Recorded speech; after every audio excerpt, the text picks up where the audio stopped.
नमस्कार, मैं हूं रोहित खन्ना। आप देख रहे हैं भाग्य चैनल। और इस वक्त आज सुबह जबकि ग्रहण जो है वो लगने वाला है, तो हम आपके सामने लेके आए हैं एक ऐसा कार्यक्रम जो ग्रहण के दौरान आपको क्या करना चाहिए, किस तरह का नियम है वो रहना चाहिए। वैसे ग्रहण से पहले भी हमने आपको कार्यक्रम दिखाया है कि किस किस तरीके से आपको पूरी मर्यादा में रहना है, लेकिन अब क्योंकि कुछ ही मिनटों बाद ग्रहण लगने वाला है तो उस हिसाब से हम आपको बताने वाले हैं। और डॉक्टर अर्चना सरदाना हमारे साथ हैं, फेमस एस्ट्रोलॉजर हैं और बहुत सारी चीज़ों के बारे में आपको बताते रहते हैं। लगातार कॉल्स आपके आते हैं क्योंकि रेमेडीज़ जो ये बताती हैं सबसे सरल होती हैं, इजी होती हैं और आप लोगों के लिए लाभदायक होती हैं। तो डॉक्टर अर्चना, शुरू होने वाला है ग्रहण अब से थोड़ी देर में। इस ग्रहण के महत्व को अगर समझा जाए, क्या है ये ग्रहण? हाँ, ये ग्रस्तास्थ खग्रास चंद्र ग्रहण है और 28 सितंबर आज 2015 को ये लग रहा है। वैसे 5:41 पर लग चुका है, लेकिन ये ग्रहण भाद्रपद पूर्णिमा को आज 28 तारीख को जो लग रहा है, तो भारत के केवल पश्चिमी गुजरात और पश्चिमी राजस्थान में ये मेन दिखाई देगा। और ये ज़्यादातर देखा जा सकेगा कुछ मिनटों के लिए चंद्रास्त के समय 6:37 पर। और जिन जगहों पे 6:37 से पहले चंद्रास्त हो जाएगा वहाँ इस ग्रहण का प्रभाव भी नहीं होगा और ये देखा भी नहीं जा सकेगा। चलिए, मतलब कि दो जगह पर भारत में ये ग्रहण जो है वो कुछ मिनटों के लिए अब से थोड़ी देर बाद दिखाई देगा। एक तो राजस्थान के कुछ हिस्सों में और फिर गुजरात और फिर बहुत सारी दूसरी कंट्रीज़ में भी ये ग्रहण जो है वो दिखाई देगा। और इस ग्रहण के महत्व के बारे में मैं पूछ रहा था कि किस तरह से इसे समझा जाए, क्योंकि कहते हैं जब ये खगोलीय घटना तो है ही है पर ज्योतिष से जुड़ी घटना भी है। ये चूड़ामणि चंद्र ग्रहण है और चूड़ामणि चंद्र ग्रहण का फल उसके दान का, जप तप का, स्नान का, हर चीज़ का महत्व अनंत हो जाता है, जिसका अंत ही नहीं होता जो इस काल में किया जाए। तो चूड़ामणि चंद्र ग्रहण का एक विशेष महत्व होता है। तो चूड़ामणि चंद्र ग्रहण को आम ग्रहण से कैसे अलग करके समझे? जब भी कोई ग्रहण, मतलब शास्त्रों में वर्णित है और एक मत होके माना है सबने, जब भी सूर्य ग्रहण रविवार को लगे और चंद्र ग्रहण सोमवार को लगे तो ये चूड़ामणि चंद्र ग्रहण हो जाता है और इसका फल अनंत हो जाता है। और चंद्र ग्रहण से पहले स्नान का और बीच के काल में दान तप जप मंत्र एंड जितनी भी हम साधनाएं कर सकते हैं और जो कर्म करते हैं उनका महत्व है। और जब भी मोक्ष यानी कि ग्रहण खत्म हो जाता है तो उसके बाद दान का महत्व होता है। और इसके सारे स्नान जप तप धर्म कर्म और दान का महत्व अनंत हो जाता है, कभी अंत नहीं होता। विभिन्न राशियों का अलग अलग तरह का दान जप तप रहता है और ख़ास घटना होती है ये। चंद्र ग्रहण पे जो कर्म किए जाते हैं उनका फल अनंत तो होता ही है, लेकिन चूड़ामणि चंद्र ग्रहण का विशेष फल मिलता है। चलिए, ग्रहण के बारे में तो हम आपसे लगातार चर्चा साथ साथ में करते ही रहेंगे, क्योंकि अब से कुछ ही मिनटों बाद ग्रहण लग जाएगा। और आपको बता दें, बार बार हम ये बता रहे हैं कि भारत के दो ही हिस्सों में ये देखा जा सकेगा, राजस्थान के कुछ हिस्सों में और गुजरात में ये ग्रहण देखा जा सकेगा और उसके अलावा कुछ कंट्रीज़ में। पर क्या असर रहने वाला है, डिफरेंट जो राशियाँ हैं, विभिन्न राशियाँ, वो हम चर्चा ज़रूर करेंगे साथ साथ में। किस राशि के लिए क्या हाल है, अगर मेष से शुरू कर लें हम तो।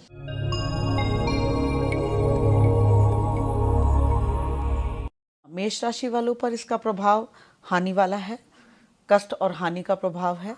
और मेष राशि वाले अगर उससे निमित्त चंद्र ग्रहण से पहले स्नान करते हैं, स्नान में क्या डाल के करें और बीच में किस मंत्र का जाप करें, किस तरह का दान करें, तो उससे इस कष्ट को काफ़ी हद तक कम किया जा सकता है।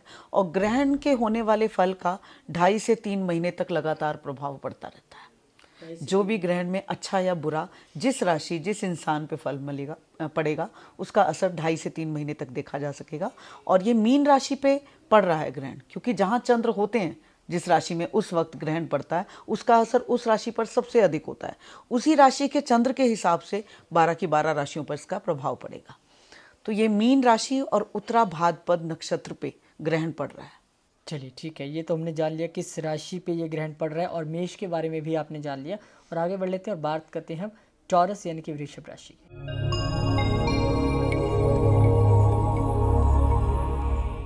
और इस ग्रहण का सबसे पहले ज़रूरी बात यह है कि इस ग्रहण का सूतक 27 तारीख यानी कल के सूर्यास्त से ही शुरू हो गया था।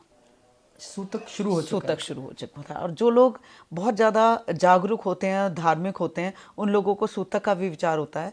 सूतक के वक्त से ही वो खाना पीना छोड़ देते हैं। और अगर खाना भी होता है तो वो जल दूध और खाद्य पदार्थ जो होते हैं विषैले हो जाते हैं, तो उसमें कुशा या तुलसी डाल दी जाती है। और मंदिर के कपाट बंद हो जाते हैं। हाँ, कपाट बंद हो जाते हैं सूतक के। चलिए, टॉरस के बारे में हम जानना चाह रहे थे, वृषभ राशि के लिए कैसा रहने वाला है? वृषभ राशि के लिए लाभप्रद रहने वाला है ग्रहण, काफी लाभ मिलेगा उनको, और इस लाभ को खास जप तप स्नान और मंत्र द्वारा बढ़ाया जा सकता है, उनके लिए लाभप्रद है। चलिए, वृषभ राशि के लिए ये ग्रहण लाभप्रद रहने वाला है। और आगे बढ़ लेते हैं और बात करते हैं अब जेमिनाई यानी कि मिथुन राशि की।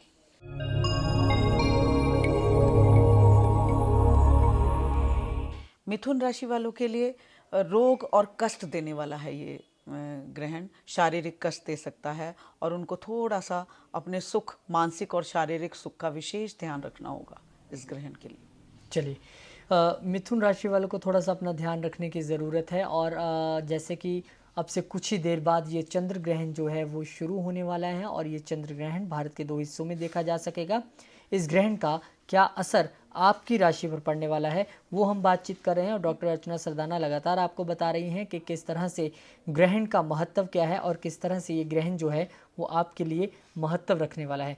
बात अगर ग्रहण की करें तो जिस दौरान ग्रहण लगता है, कहते हैं कि उस वक्त जो चंद्रदेव होते हैं वो कष्ट में होते हैं और जप और तप करना चाहिए। तो क्या जो अब लोग घर में उठ चुके हैं सुबह, क्योंकि 6 बजे के आगे का वक्त हो चुका है, तो क्या जब तब अब शुरू कर देना चाहिए? बिल्कुल, 6:37 पर जब चंद्र पूरी तरह से ग्रहण के प्रभाव में आ जाएंगे, 6:37 से पहले ही स्नान करके पूरी तरह अपने आप को तैयार करके जब तप के लिए बैठ जाना चाहिए। और ख़ास तौर से जिन राशियों पर ग्रहण का प्रभाव कष्ट में है, उनको बहुत कुछ ऐसे वस्त्र पहन लेने चाहिए कि ग्रहण के बाद वो स्नान करके उन वस्त्रों को दान कर सकें, तो उनका कष्ट काफ़ी हद तक कम हो जाता है। और अपनी राशि से संबंधित वस्तुओं का दान और उस संबंधित अपने देवता का ध्यान और मंत्र जाप करने से कष्ट में काफ़ी कमी आ सकती है, बल्कि लाभ में परिवर्तित हो जाता है। लाभ में परिवर्तित भी हो जाता है। यानी कि आप अगर उठ चुके हैं सुबह सुबह और भाग्य चैनल देख रहे हैं तो आपको बता दें कि आज सुबह ग्रहण लगने वाला है। अब से कुछ ही मिनटों बाद ये ग्रहण शुरू हो जाएगा और उसके बाद जो है चंद्रमा जो है वो ग्रसित रहते हैं। उस दौरान आपको जप तप करना चाहिए, यानी कि स्नान कर लें और जप के लिए बैठ जाएं। और कब तक ये जप तप चलता रहना चाहिए, कितनी देर चलना चाहिए? कायदे में इस ग्रहण का असर 5 घंटे और 11 मिनट रहने वाला है, तो ये 10:52 तक इसका असर रहेगा और तब तक जब तक चलना चाहिए। और उसके बाद स्नान करके दान करके इससे जब इसका मोक्ष टाइम होगा उसके बाद दान का महत्व है। चलिए, ठीक है। जिन लोगों को नहीं पता था उन लोगों को हम बता दें कि आज चंद्र ग्रहण है और ये चंद्र ग्रहण भारत में 2 ही जगहों पर देखा जा सकेगा, राजस्थान के कुछ हिस्सों में और गुजरात में। इसके अलावा दूसरे देशों में देखा जा सकेगा। भले ही आप पंजाब या हरियाणा में ये ग्रहण ना देख सकें, लेकिन आपकी राशियों पर ये ग्रहण असर ज़रूर डालेगा। और किस राशि पर क्या असर डालेगा वो भी हम बातचीत कर रहे हैं। अब तक 3 राशियों की बात हम कर चुके हैं और आगे बढ़ लेते हैं और बात अब करते हैं कैंसर यानी कि चंद्र राशि की, जिनके स्वामी ही चंद्र हैं, उनके लिए ज़्यादा कष्टदायक।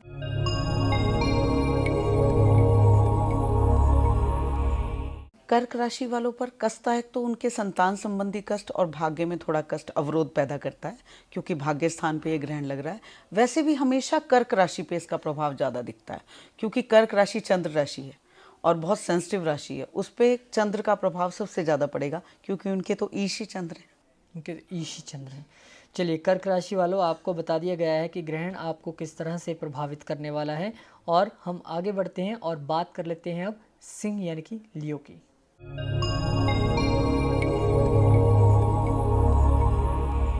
लियो राशि वालों को वैसे साधारण लाभ होगा सिंह राशि वालों को, लेकिन शत्रु भय रहेगा। शत्रु उनके खिलाफ षड्यंत्र अगर रच रहा है तो वो कामयाब हो जाएगा। कानूनी भय, शत्रु भय थोड़ा बढ़ जाएगा सिंह राशि वालों के लिए। चलिए, अच्छा, हम बात कर रहे थे कि ग्रहण का असर काफ़ी पहले से शुरू हो जाता है और 2-2.5 महीने तक रहता है जी। ये किस तरह से इतना मतलब वक्त लेता है ये ग्रहण? ग्रहण एक खगोलीय घटना तो है ही, लेकिन चंद्र प्रभावित होते हैं। चंद्र हमेशा हमारे दिमाग और दिल पे सबसे ज़्यादा असर करते हैं और हमारे आसपास के वातावरण पे। चंद्र से ही राशियां चलती हैं, चंद्र से ही गोचर चलता है। चंद्र की अहम भूमिका है ज्योतिष में, यहाँ तक कि चंद्र की वजह से हमारा मूड स्विंग करता है। हम लोगों से मिलते हैं तो उसका प्रभाव अच्छा या बुरा सिर्फ चंद्र की वजह से ही पड़ता है। तो चंद्र का बहुत ज़्यादा प्रभाव होता है और ग्रहण का जिस राशि पे प्रभाव अच्छा या बुरा होगा वो 2, 2.5, 3 महीने तक देखा जा सकता है। यानी अच्छा होगा तब भी 2-2.5 महीने जाएगा और बुरा होगा तब भी 2-2.5 महीने। जी, पर इस अच्छे को और अच्छा किया जा सकता है ग्रहण के वक्त पर किए गए जप तप अनुष्ठान के द्वारा। और जो जिन राशियों पे खराब असर है उसका, उस खराब असर को बिल्कुल ख़त्म करके या 99% उसे हम क्योर कर सकते हैं, बल्कि उसे लाभ में भी परिवर्तित कर सकते हैं। बिल्कुल, और लाभ में भी परिवर्तित कर सकते हैं। और जैसे कि हम ग्रहण के विषय में बात कर रहे हैं कि अब से कुछ ही मिनटों बाद ग्रहण शुरू भी हो जाएगा, और अगर आप नहीं उठे हैं, यानी कि आपके परिवार में से अभी भी कोई सो रहा है और आप टीवी लगा चुके हैं, तो उन्हें उठाइए, क्योंकि ग्रहण में सोना जो है वो कष्टदायक आपके लिए भी है और चंद्रदेव के लिए भी। जी, चंद्रदेव के लिए भी है। और चंद्रदेव के लिए जब कष्ट कारक है तो हमें चंद्रदेव का ध्यान करते हुए, कायदे में तो ग्रहण का एक महत्व ये भी होता है कि कहीं किसी की जन्म पत्रिका में अगर चंद्र के शत्रु ग्रह शनि राहु केतु वीक हैं या नीच हैं, तो उनको बड़ा उच्च किया जा सकता है उनके दान और तप द्वारा। ये किस तरह से, ये भी बता दें। आपने बड़ा एक अनमोल बात बता दी कि अगर कहीं कुंडली में ऐसी कोई चीज़ हो तो उसे कैसे हम सुधार सकते हैं। जी, उसके लिए ये है कि जैसे अभी आगे हम हर राशि को लेके बताएंगे, लेकिन किसी की जन्म पत्रिका में पता है कि शनि नीच हैं, राहु और केतु जो है वो बहुत ज़्यादा उग्र या बहुत वीक हैं, नीच हैं, खराब घरों में हैं, तो हमें शनि से संबंधित साबुत माह की दाल ले ली, बादाम ले लिए, सूखा नारियल ले लिया, और उस जातक के एंटी क्लॉकवाइज सिर से उतार कर 3 या 7 बार उतार कर रख दिया, और जब ग्रहण समाप्त हुआ तो उसको दान कर दिया या बहते पानी में बहा। तो मतलब जब ग्रहण चल रहा होगा उस वक्त ये सारा सामान सिर से एंटी क्लॉकवाइज उतार के रखना है ग्रहण के दौरान जी, और ग्रहण के बाद प्रवाहित करना है। जी, जैसे ग्रहण का पीक टाइम बनता है 8:17, तो समझो 8 बजे से 9 बजे के बीच में, इतना परफेक्ट ना भी 8:17 पे कोई करे, तो वो अपना सामान पहले से ही रख ले जो उसने दान करना है, राशि से संबंधित जैसे हम अभी आगे बताएंगे, या फिर जो वीक ग्रह हैं शनि राहु केतु का दान करना है एंटी क्लॉकवाइज सिर से उतार के, तो वो पहले से रख ले और अपना जप में लगे रहें, तप में लगे रहें, मंत्र अनुष्ठान करते रहें। बीच में 8 से 8:30 के बीच में एंटी क्लॉकवाइज वो सिर से उतार के नॉर्थ वेस्ट में रख दें तो बहुत अच्छा है, क्योंकि नॉर्थ वेस्ट में जब हम कोई दान की चीज़ रख देते हैं तो उसका प्रभाव पहले से ही मिलना शुरू हो जाता है। तो घर के नॉर्थ वेस्ट में रख दें, और जब ये 10:52 पर ग्रहण समाप्त होगा उस वक्त पे इसको जल प्रवाह कर दें या दान कर दें। चलिए, ये आपने दान और पुण्य के बारे में तो जान लिया। अब आगे बढ़ लेते हैं और बात करते हैं कन्या राशि की। कन्या राशि पर क्या प्रभाव रहने वाला है? कन्या राशि के, क्योंकि ये सप्तम में ग्रहण पड़ रहा है, मीन राशि पे पड़ रहा है, तो उनके सप्तम में मीन राशि आती है, तो उनके जीवन साथी को कष्ट कारक है ये ग्रहण। और इससे संबंधित जप दान और मंत्र आदि का जाप कर रेमेडीज करके इस कष्ट से काफ़ी हद तक बचा जा सकेगा। कन्या राशि वालों के जो जातक हैं उनके जीवन साथी पर इसका प्रभाव रहेगा। चलिए, जीवन साथी पर प्रभाव पड़ सकता है और हम आपको उपाय यानी कि रेमेडीज़ भी बताएंगे कि आप क्या रेमेडीज़ ले सकते हैं, लेकिन पहले प्रभाव जान लेते हैं और बात कर लेते हैं अब लिब्रा यानी तुला राशि की।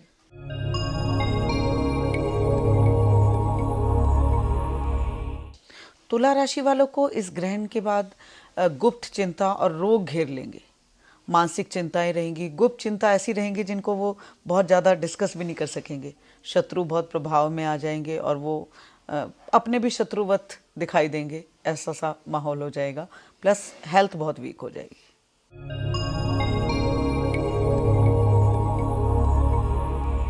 वृश्चिक राशि वालों का खर्च अधिक होगा और दिमाग जिसे कहते हैं कि डायलेमा में बहुत रहेगा, क्योंकि उनके ये ऐसे स्थान पर ही पड़ रहा है, पंचम में पड़ रहा है, और कार्य बहुत विलंब से होंगे, हर कार्य में रुकावट सी आएगी, कार्य बिल्कुल होने वाले थे वो रुक जाएंगे, तो ऐसा प्रभाव वृश्चिक राशि वालों पे। चलिए, वृश्चिक राशि वालों को भी उनका प्रभाव पता लग गया और बात कर लेते हैं अब धनु यानी सैजिटेरियस की। उन पर क्या रहेगा इस चंद्र ग्रहण का प्रभाव?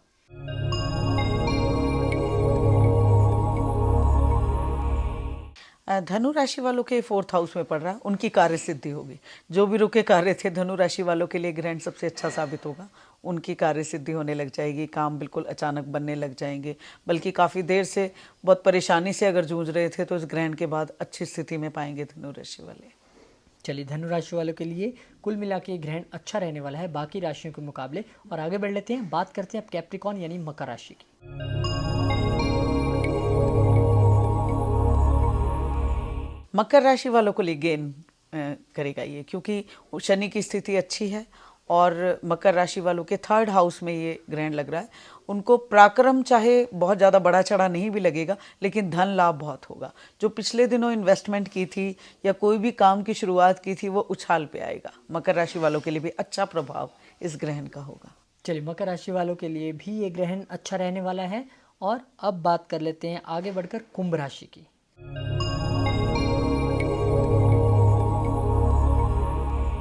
कुंभ राशि वालों के लिए ये ग्रहण यात्रा कारक, फिजूल की यात्राएं, व्यर्थ मेहनत जाए ऐसा सा है। खर्च अधिक होगा और सारे प्लानिंग जितनी भी की होगी काम होते होते रुक जाएंगे, सारी मेहनत व्यर्थ जाएगी। यात्रा करने जाएंगे तो इंसान मिलेगा नहीं, या जिस काम के लिए यात्रा होगी वो काम व्यर्थ जाएगी यात्रा।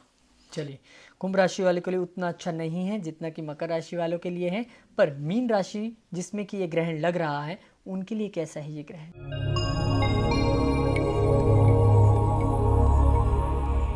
मीन राशि वालों पे तो ये ग्रहण लग ही रहा है। सबसे कष्टमय हालत मीन राशि वालों की होगी। शारीरिक कष्ट, दुर्घटना, बल्कि मैं कहूँगी वाहन देखकर चलाएं, बहुत ध्यान रखें मीन राशि वाले हर चीज़ का, या फिर बीमारियों का डर है उनको। चलिए, मीन राशि में क्योंकि ये ग्रहण लग रहा है, अब ये उनके लिए थोड़ा सा कष्टदायी ज़रूर है।